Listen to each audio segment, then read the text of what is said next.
Bienvenidos a Historiar. Este podcast fue creado y producido por la ASAI, Asociación Argentina de Investigadores de Historia. Un podcast sobre historia argentina, latinoamericana y mundial.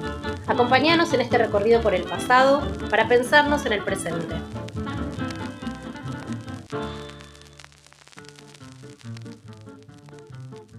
Bienvenidos a una nueva edición del podcast de la Asociación Argentina de Investigadores en Historia, al podcast de Historiar. Soy Roy Ora y hoy vamos a hablar de la historia de la escuela primaria.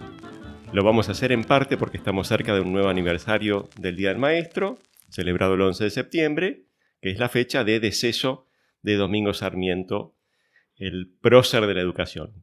Sarmiento falleció en Paraguay y el 11 de septiembre, y cuando su cadáver llegó a Buenos Aires 10 días más tarde, hubo un gran entierro y, transmutado con el tiempo en un día festivo, ese día dio origen al Día del Estudiante. Así que Sarmiento tiene un lugar muy, muy importante en la conmemoración, en la celebración de los grandes hitos de la educación argentina. Y un poco a propósito de este evento, vamos a conversar con Flavia Fiorucci sobre la historia de la educación primaria en Argentina. Flavia es doctora en Historia por la Universidad de Londres, investigadora independiente del CONICET, y ha escrito mucho sobre distintas dimensiones de la historia de la educación argentina. Bienvenida, Flavia. Gracias por estar acá. Gracias, Roy, por la invitación y un gusto conversar de estos temas. Buenísimo. Che, Flavia, arranco con esto. Año 1943. Una conferencia de ministros de educación realizada en Panamá, en América Central. Los ministros de educación que allí concurren, no estaba el argentino, por cierto, deciden que van a designar al 11 de septiembre como Día del Maestro para toda América Latina, 1943. Un homenaje al gran educador argentino, convertido entonces en una figura continental, pero diría yo, sobre todo un indicador del prestigio alcanzado por la escuela de nuestro país. Porque Argentina, en esa década, junto a nuestro pequeño vecino Uruguay, que estaba ahí más o menos cerca, era el país más educado de América Latina. Y está ese censo del año 43, ese mismo año, censo escolar, que muestra que nuestro país tiene la tasa de alfabetización más alta de América Latina. El número de analfabetos alcanza el 16%, esos son sobre todo la gente grande, los que no han pasado por la escuela. Está sobre todo concentrado ahí el analfabetismo en la gente de mayor edad, y cuando uno lo compara con otros países de América Latina, se ve que la Argentina está a una distancia bien considerable de los países que le siguen: Chile, 27%, Cuba, 39%, y por supuesto mucho más arriba, mucho más lejos, mucho más educado, mucho más alfabetizado, por lo menos, que Brasil o México, cuyas tasas de analfabetismo eran superiores al 50%. Es decir, la Argentina está en otra categoría. Entonces, la primera, quería comenzar con esta, si querés, esta viñeta, esta escena, para mostrar un poco la potencia que tuvo el proyecto educativo argentino, y de ahí, ahora entonces lo que quiero es ver un poco cómo llegamos ahí. Entonces, pregunta que te hago. Hagamos un breve panorama del sistema educativo, de la situación de la educación hacia Caseros, en el momento en el que llegan los liberales al poder. Bueno, ¿cómo lo describirías eso? Empecemos ¿Qué pondrías un poquito antes, me parece, para entender un poco el contexto, de poner un poco la lupa antes de Caseros, porque si no, algunos de mis amigos historiadores que hacen esa etapa se van a enojar, porque dicen que muchos de los historiadores cometemos, me incluyo, muchas veces cometo ese error, en pensar que el sistema educativo argentino empieza con la Ley de Educación 1420, sancionada en 1884. Obviamente este es un hito de la historia de la educación, pero antes de Caseros, en el momento de la Confederación, existía un sistema educativo en las provincias, si uno pone la lupa, y lo que se puede observar ahí es esfuerzos por parte de todas las élites provinciales de crear escuelas, de crear o sancionar legislación que permita a la educación desarrollarse. Entonces tenemos como un piso, un humus, desde donde luego un punto de arranque de lo que va a ser ese punto de llegada en 1943. Y ese punto de arranque está antes de Caseros y antes de la ley, incluso antes de la ley 1420. Pero bueno, no obstante, la falta de institucionalidad y la poca estabilidad de la Argentina en ese periodo hace que los esfuerzos sean poco sostenidos, que muchas de estas escuelas que se creen después no hay recursos para que queden abiertas. Otra característica del periodo va a ser la falta de maestros idóneos, es decir, competentes, formados. Entonces podemos decir que en ese temprano siglo XX había escuelas, pero se caracterizaron más que nada por recursos limitados y pobreza material. Pero sí hay algo que nos debe alertar de cierta continuidad, que es que cuando se sanciona la ley de la Constitución de 1853, la Constitución de 1853 va a establecer que son las provincias las que van a dictaminar sobre la educación en las provincias. Y esto es de algún modo una concesión o aceptar todo ese periodo, ese andamiaje que se había construido antes. Pero bueno, luego de Caseros, esos esfuerzos ya comienzan a sedimentarse. Vos, Roy, parame cuando... Te voy a parar porque yo estoy de acuerdo con lo que decís, por las cosas que yo vi, y me gusta esto en el sentido de que yo tengo una valoración positiva del periodo liberal, pero no tenemos que caer en asumir como un todo el mito liberal, que todo empezó con los liberales, con Sarmiento y demás, ¿no? Y cuando uno mira el censo del 69... una de las cosas que observa es que ya Argentina es el país más alfabetizado de América Latina, ¿no? Es decir, Argentina tiene al 22% de su población que sabe leer o escribir o que le contesta eso al censista, y eso es alto. Y además es muy alto en la ciudad de Buenos Aires, donde ya la mitad de la población sabe leer o escribir según los términos de la época. Entonces, arrancamos con un escenario que tiene sus peculiaridades y a mí me parece... no sé qué pensás vos, hay dos cosas interesantes para mirar. Una, mucha desigualdad regional. Sí, por supuesto. Es un tema, es decir, una cosa es la región moderna de la Argentina, otra la región atrasada, una es el campo, otra es la ciudad. La ciudad argentina tiene una tasa de urbanización muy alta y eso ayuda. Y el otro fenómeno que creo es importante es el de la importancia de la inmigración, ¿no? Porque la inmigración está mucho más alfabetizada, los inmigrantes están mucho más alfabetizados.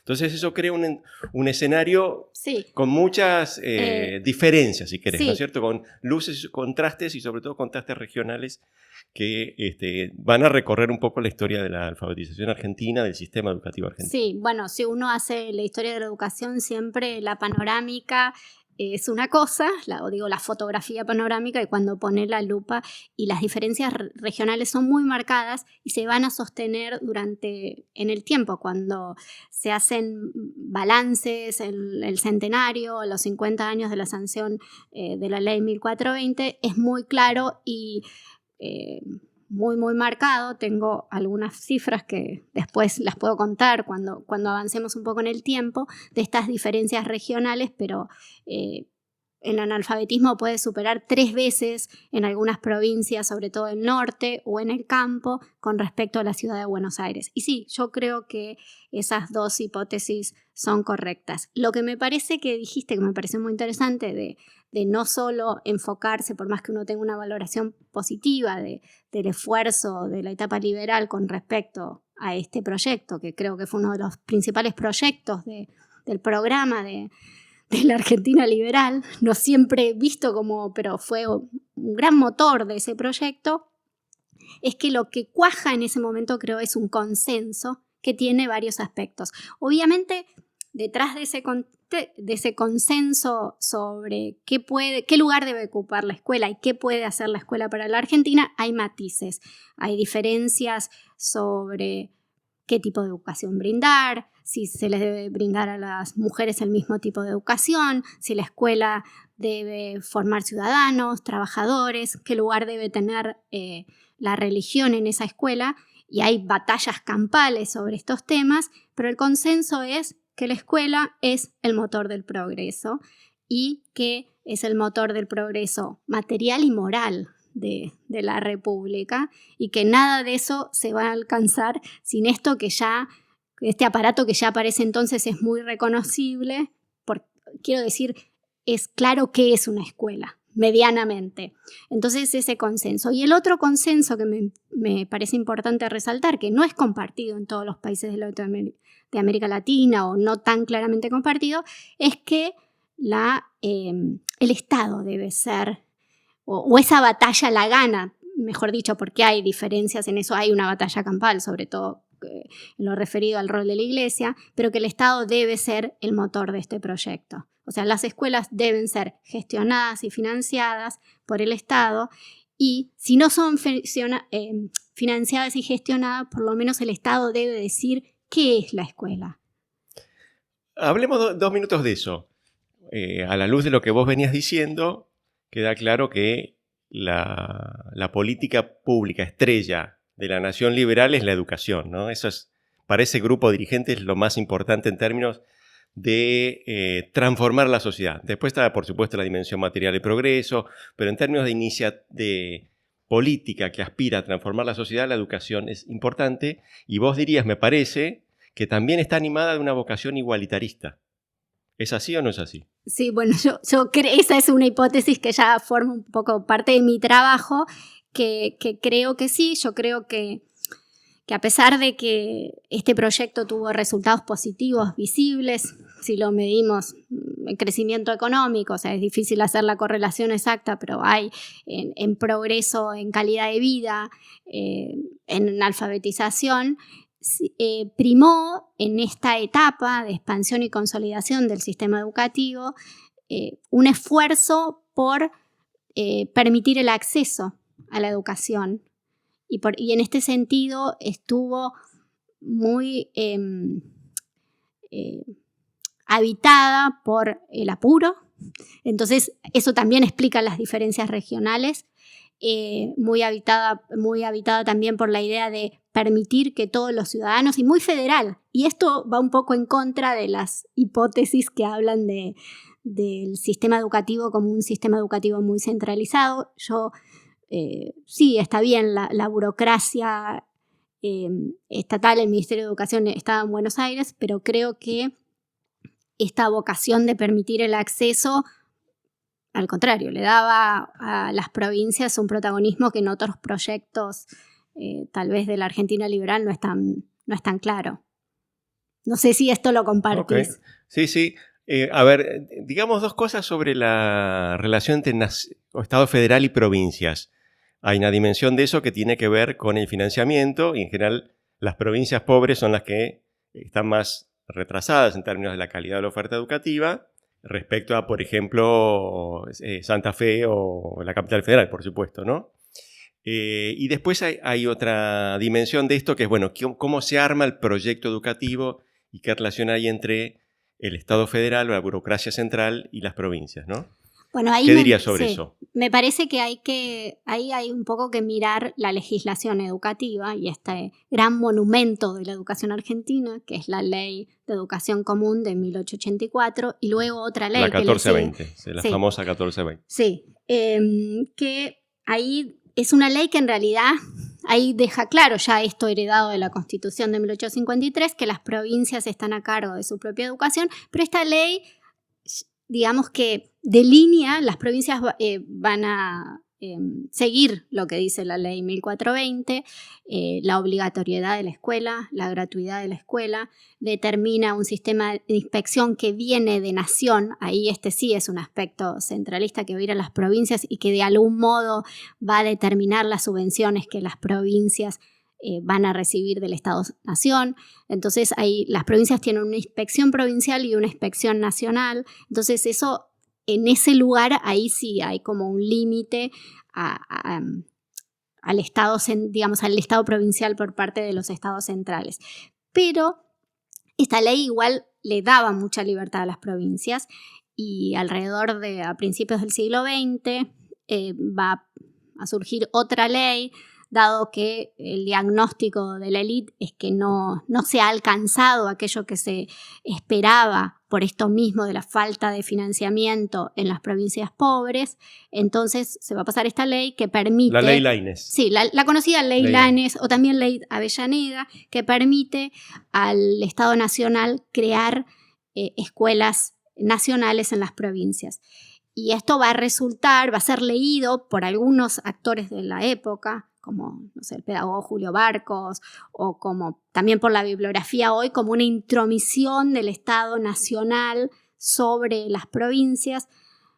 Uno puede leerlo así, es evidente, pero también puede leerlo de otra forma, que esto hizo que muchas provincias empezaran a hacer o acelerar la posibilidad de sus habitantes de educarse, porque los estados provinciales no tenían capacidad de financiar, y capacidad, lo digo en un sentido bastante amplio, de financiar suficientes escuelas en las provincias.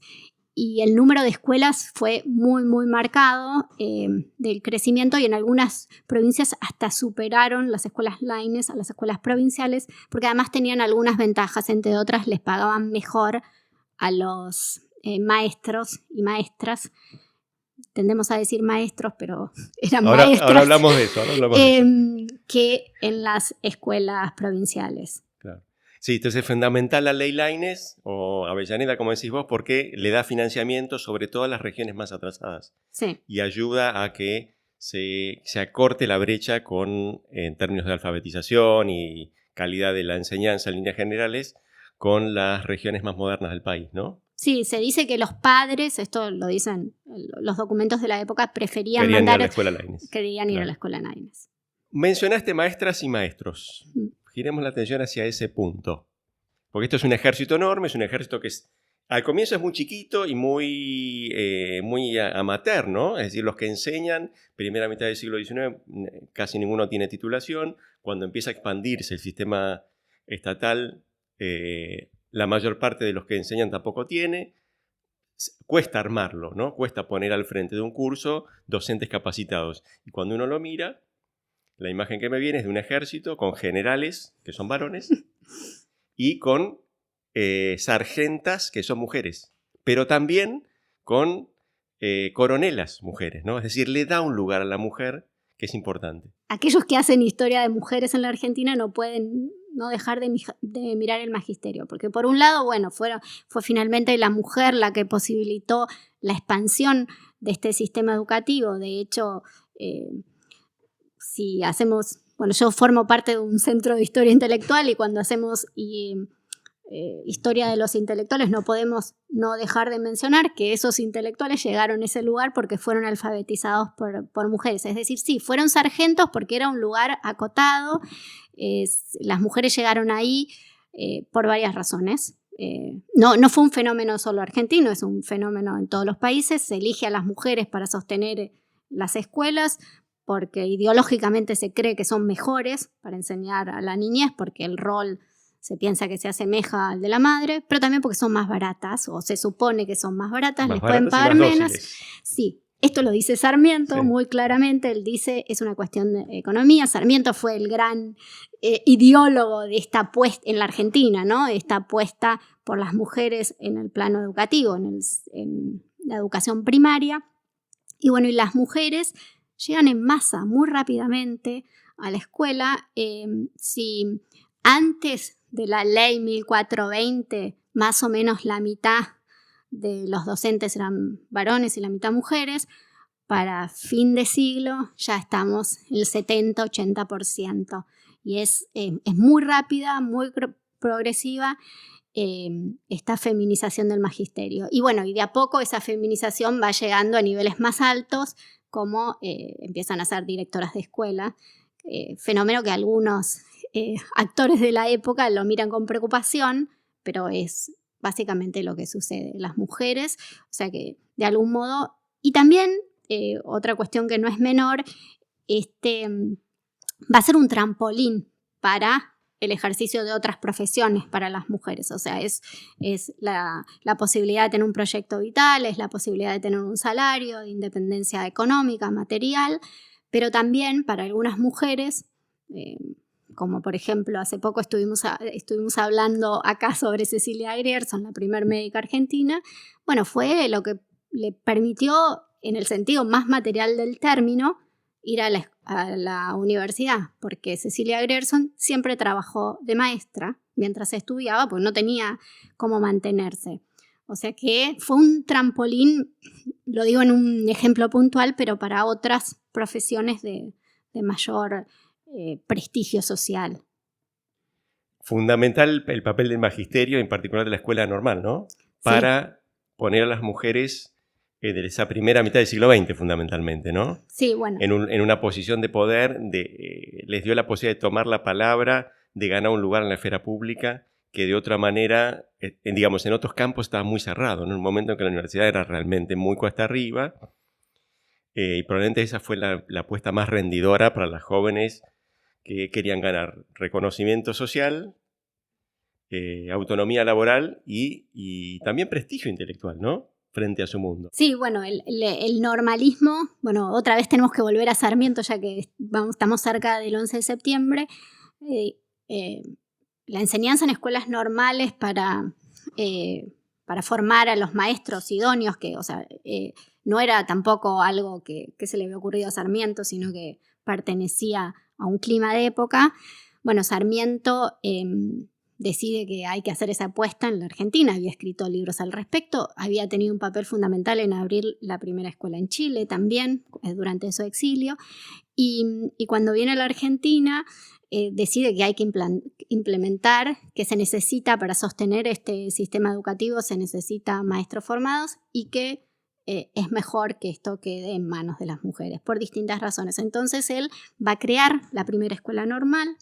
Hubo otros intentos anteriores, pero la primera escuela normal, que digamos se sostiene en el tiempo, incluso está abierto hoy en día, la crea Sarmiento en 1869, durante su presidencia, que es la escuela de Paraná.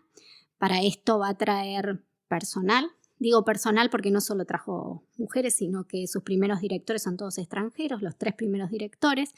Va a traer maestras de Estados Unidos en este experimento del que mucho se escucha hablar, pero poco se sabe.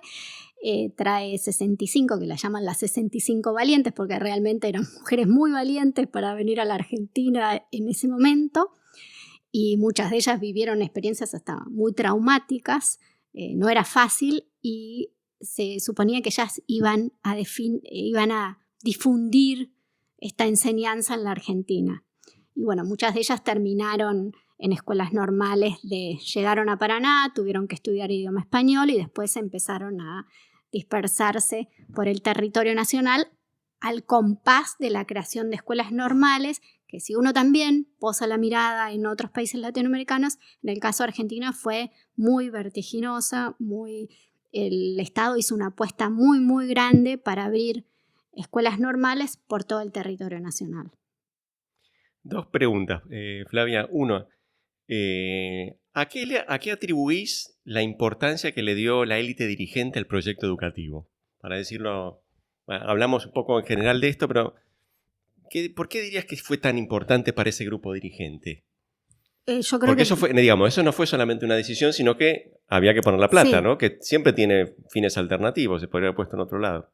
No, yo creo que estaban convencidos de que esa era la llave para, el progreso, para crear ciudadanía, y también creo que la gran inmigración fue otro impulso a esa cuestión, porque bueno, ya no solo había que crear ciudadanos, sino que había que nacionalizarlos.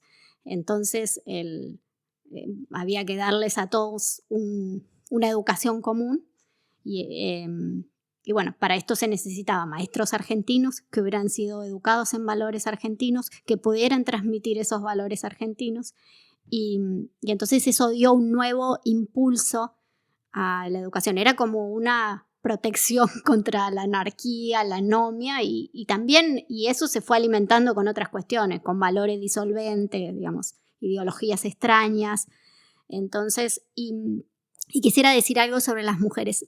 En particular Sarmiento, pero también otros actores de la época, creían que era una forma de integrar a las mujeres al mercado del trabajo de una forma muy controlada.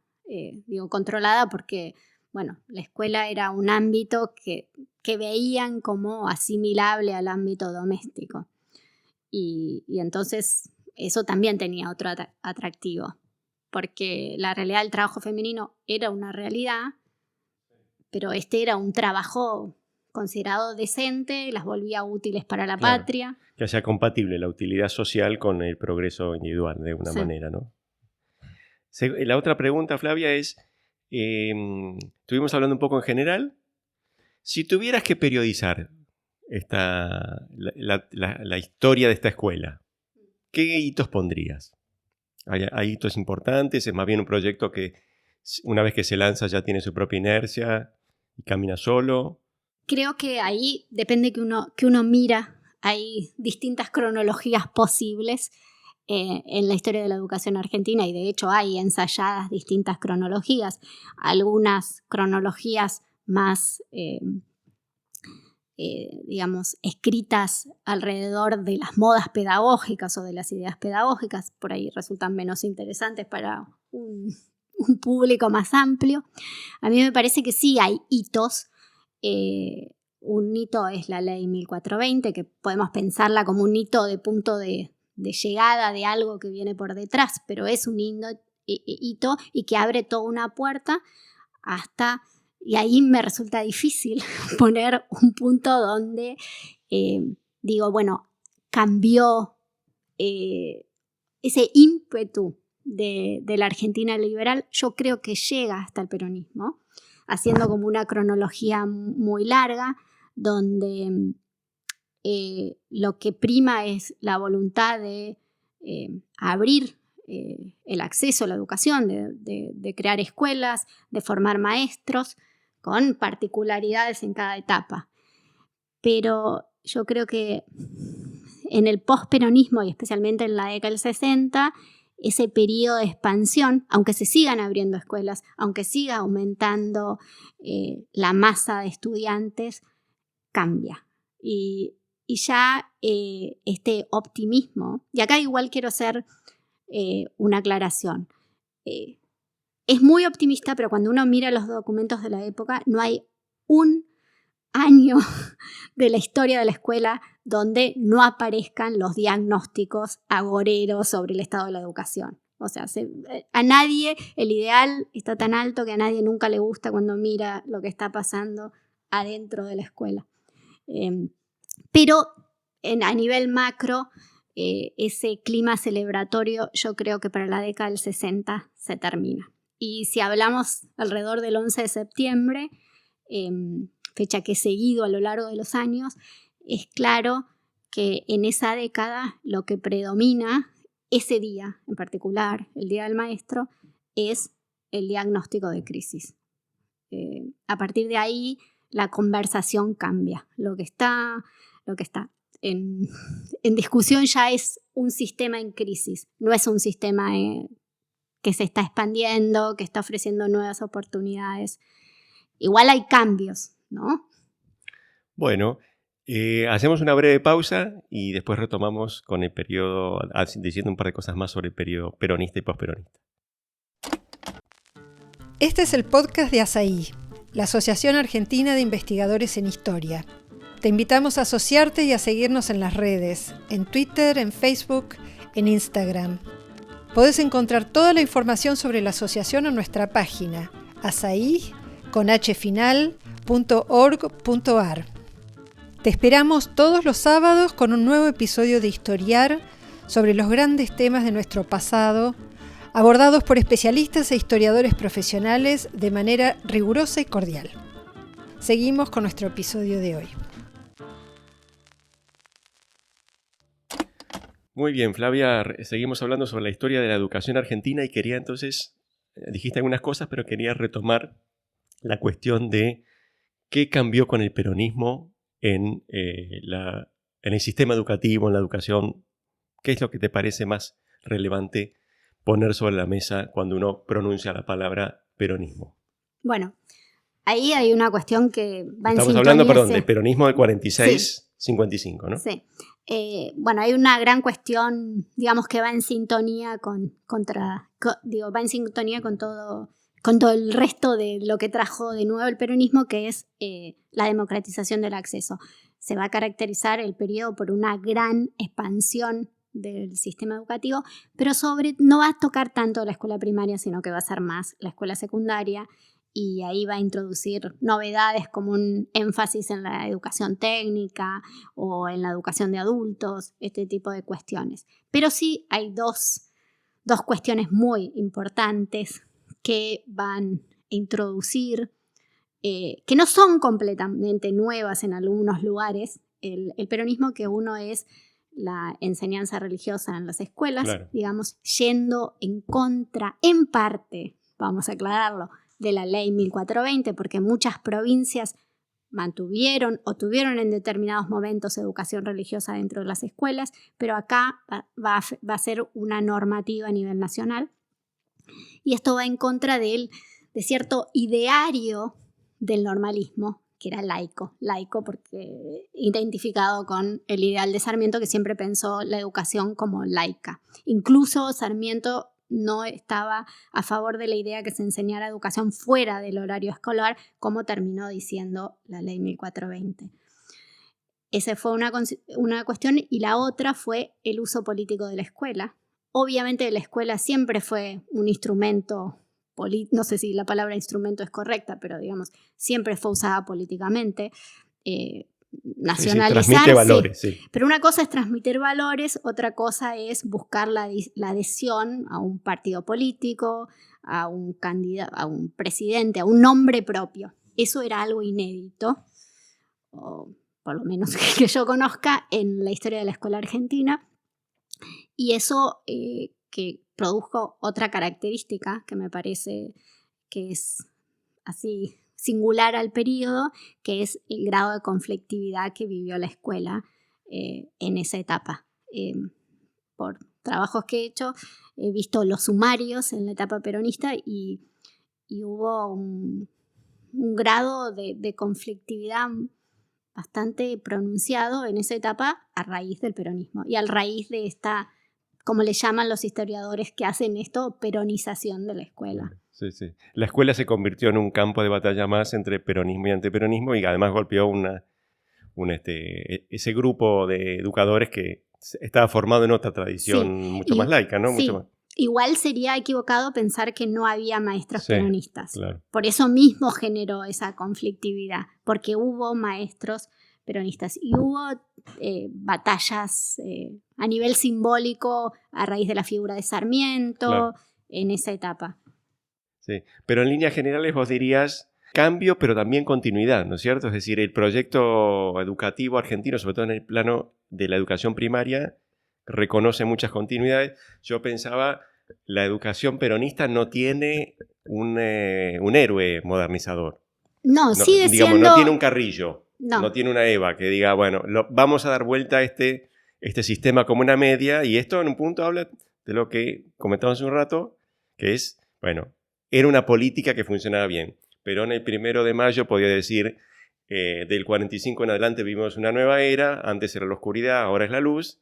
Cuando hablaba de educación no estaba en un terreno en el que podía argumentar de manera convincente ese tipo de hecho, tampoco polemiza con la figura de Sarmiento, en el plano, lo estoy diciendo, incluso en el plano educativo, o sea, el Día del Maestro, que bueno, en 1943 comienza a ser el Día del Maestro, pero antes era solo la conmemoración de la muerte de Sarmiento, se sigue conmemorando de la misma forma, se arman jornadas sarmientinas, no hay y los libros de texto no polemizan con la figura de Sarmiento, algo que peronismos más tardíos van a hacer. Bueno, giremos la atención a la década del 60, una década donde muchas cosas cambian en la Argentina, mucha movilización del mundo de las clases medias, donde en parte se recluta el grueso del personal que forma parte de este ejército. ¿Qué es lo que pasa ahí? ¿Hay cambios importantes, menos? ¿Qué dirías? Sí, ahí hay un cambio muy, muy importante, que es que comienza a ser modificado este sistema que duró casi un siglo de formación de maestros, que es las escuelas normales, que están muy diseminadas por todo el país, que además no hay una sola forma, que eso no lo dije antes, de escuela normal, porque están estas escuelas, las grandes escuelas normales nacionales, pero también conviven otras escuelas provinciales, escuelas normales rurales que aparecen y desaparecen. Aclaremos ese punto. Cuando uno habla de una persona que se gradúa de la escuela normal y está en condiciones de ponerse al frente de un aula, está hablando de una persona que hizo algo así como un colegio secundario, ¿no es cierto? Sí, es una formación secundaria, es una formación secundaria que va a tener modificaciones a lo largo del tiempo, pero esto en la década del 60 se modifica y se convierte en una educación terciaria. Es un proceso paulatino que es bastante discutido, que se termina de realizar durante el proceso. Durante el gobierno militar. Sí, 76. Durante el gobierno, sí. Ahí es cuando termina de cuajar y, lleva unos años ir cerrando o convirtiendo, mejor dicho, estas escuelas normales en institutos de formación terciaria.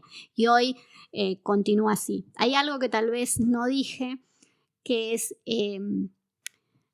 Nunca fue otros países hace ya muchísimo tiempo, fines o principios del siglo XX, que la formación de maestras y maestros es universitaria.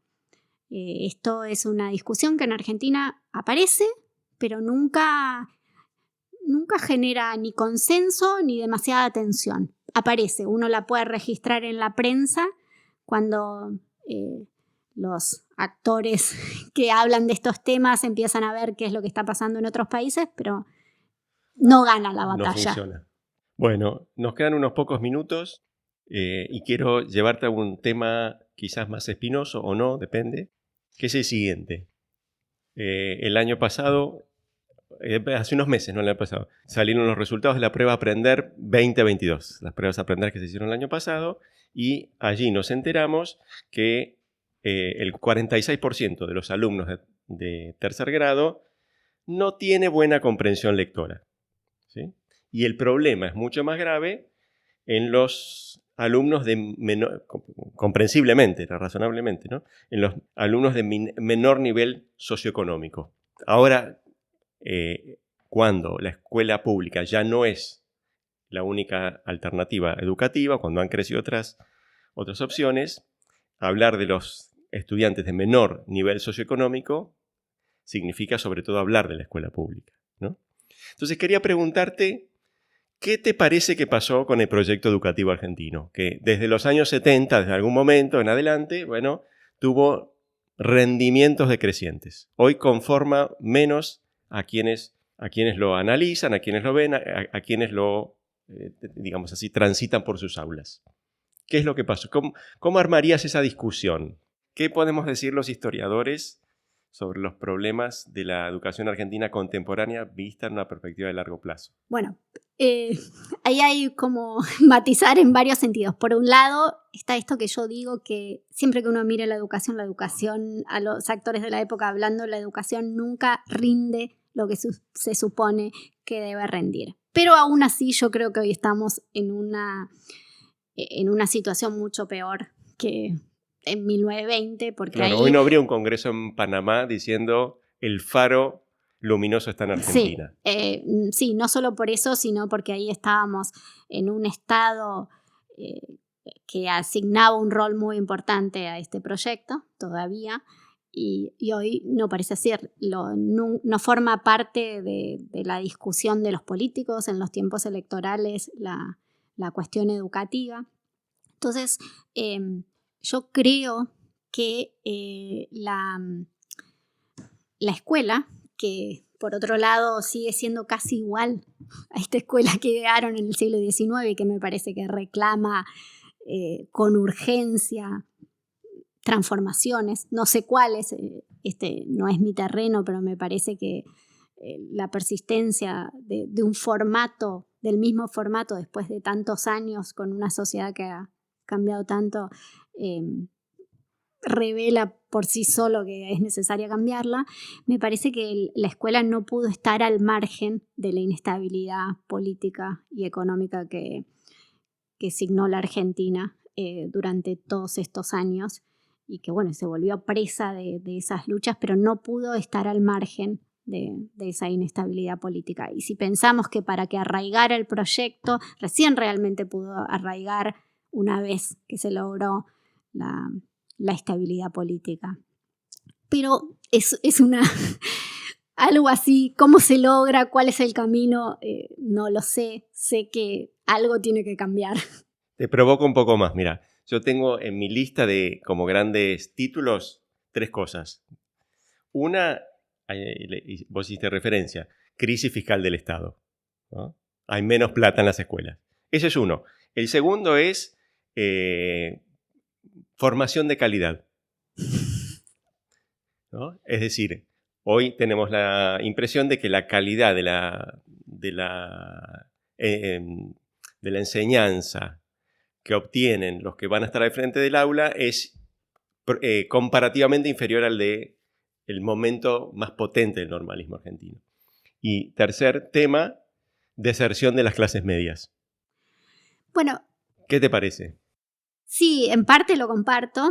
Me parece que el tema de la formación docente es un tema, y yo hice esta acotación de que la discusión universitaria, o sea, hace años y años que en el resto de los países, no sé si es la única solución, pero es una discusión que hay que tener en otros términos en la Argentina, me parece.